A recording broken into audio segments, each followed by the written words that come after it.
Malakas pa rin ang isda at hindi pa rin tumitigil sa paghihila. Hanggang sa bigla na lang itong nakawala.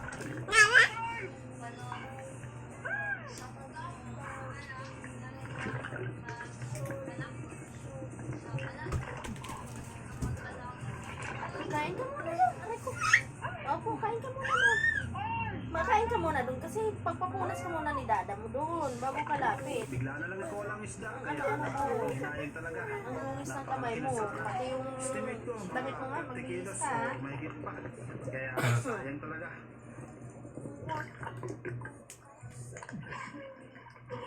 Lunis mo. Bakit Juntin nakalagay dito? Tigil ka na. Juntin. Subukan mo ulit makita kung bumili ka ng mga dugyuti na pagkain. Tingnan mo lang. Basurahan, diretso yan.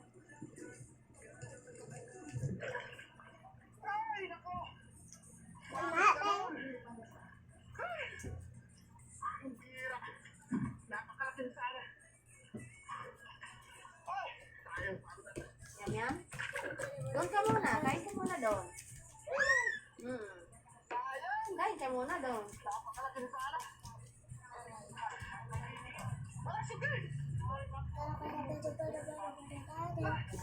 Diyan ka muna. Kumain ka muna. Diyan. Opo, kumain ka muna.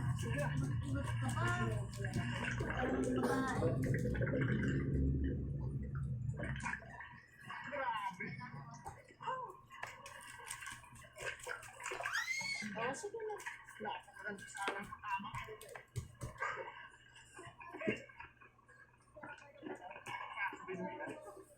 At mahigit isang oras ang lumipas ay ito na ang sumunod nangyari sa GT o Giant Tree Valley. Ang nakuha ko rito sa Tagusang Butas. Hindi ko nga lang na video kung paano ko ito tinira dahil papaho na sana ako na bigla itong lumabas. Aray. Opo.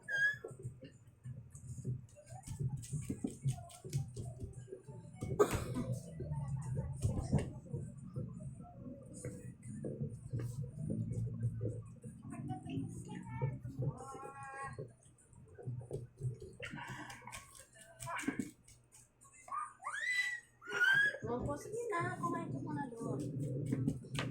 Kira-kira ba lang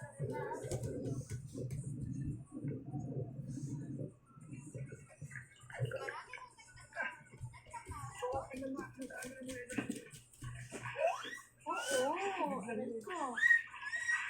Oo, sige na. Mamaya na kasi pagkatapos mo kumain.